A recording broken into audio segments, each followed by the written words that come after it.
The grounds manager handed me the master key at 11:40 p.m. and told me one thing: never walk the players' tunnel alone after the floodlights cut to standby.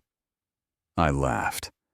19 years old, new night security contract, empty 52,000-seat stadium, and a single instruction that sounded like locker room folklore. I clipped the key to my belt and signed the logbook.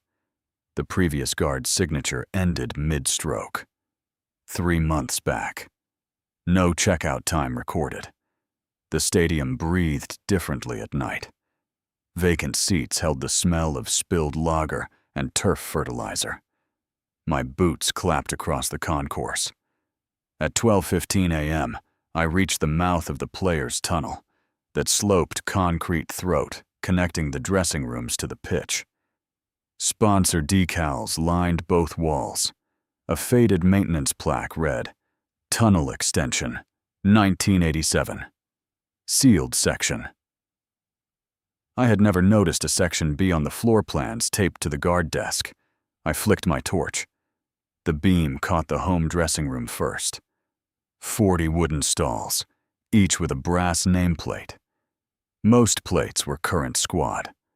One stall, at the far end, had its plate scraped blank. The screw holes filled with dried candle wax. Beneath the bench sat a single muddy boot. Size 9. Studs caked with grass that was still green, still wet, though the groundskeeper hadn't cut the pitch in 2 days. The records office had given me a folder for handover. Inside, an incident report from 1987. I shouldn't have been able to read. A youth player, 17, collapsed in the tunnel during a preseason trial. Hidden cardiac defect. He died on the concrete before the team doctor reached him. The club, terrified of liability and a planning permission scandal over the rushed tunnel extension, did something the report listed in plain bureaucratic font. Section B closed and bricked, players' belongings interred behind wall per family request. Interred. Behind the wall. In a soccer stadium. I told myself it was an old administrative horror, nothing more. Then the floodlights cut to standby. The tunnel went the deep gray of low emergency lighting. My torch felt thinner. That was when the footsteps started. Not mine. A second set, half a beat behind, the sharp click of metal studs on concrete. I stopped. They stopped a fraction late, the way a liar finishes your sentence too soon. I turned. Empty sloped tunnel. Sponsor decals. The wet boot now sitting in the middle of the floor, 20 feet from where I'd left it under the bench. I did not put it there. My radio hissed. I keyed it. "Base, this is Tunnel. Requesting a check-in." Static. Then, under the static, a wet breathing. Slow, with a faint wheeze at the top of each pull, the exact rhythm of a kid struggling to fill his lungs. I dropped the radio. It kept breathing on the floor. The wall on my left, the sealed Section B wall, was sweating. Fresh water beaded across the painted concrete and ran in clean lines to the floor. In the center, the paint began to bulge. A single handprint pressed outward from inside the wall, 5 fingers stretching the surface like skin over a fist. The plaster cracked.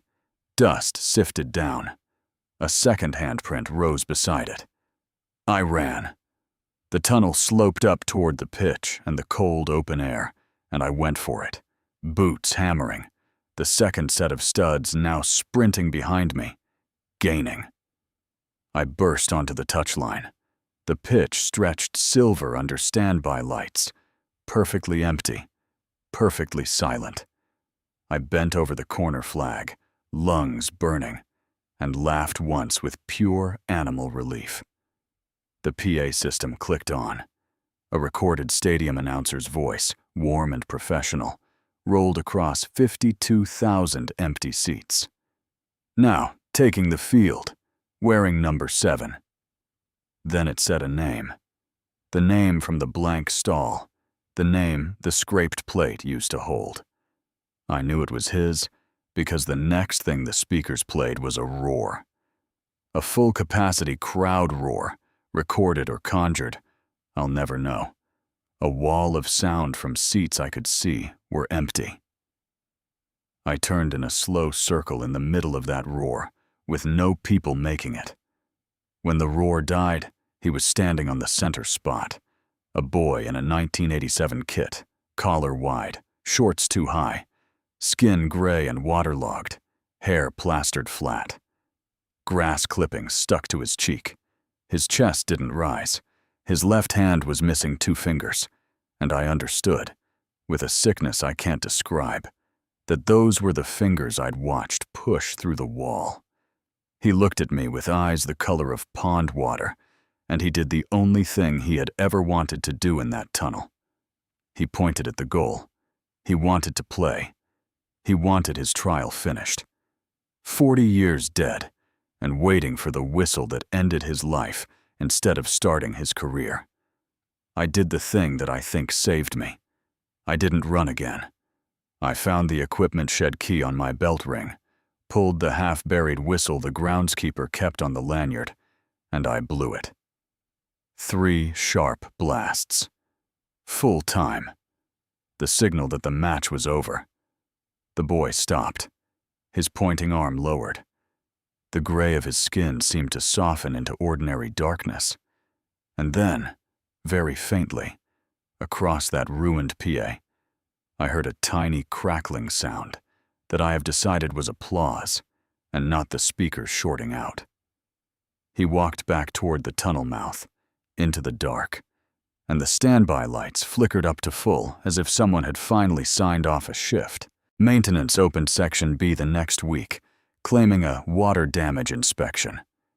Behind the bricks, they found a sealed cavity, a small wooden chest of boots, and a folded youth jersey.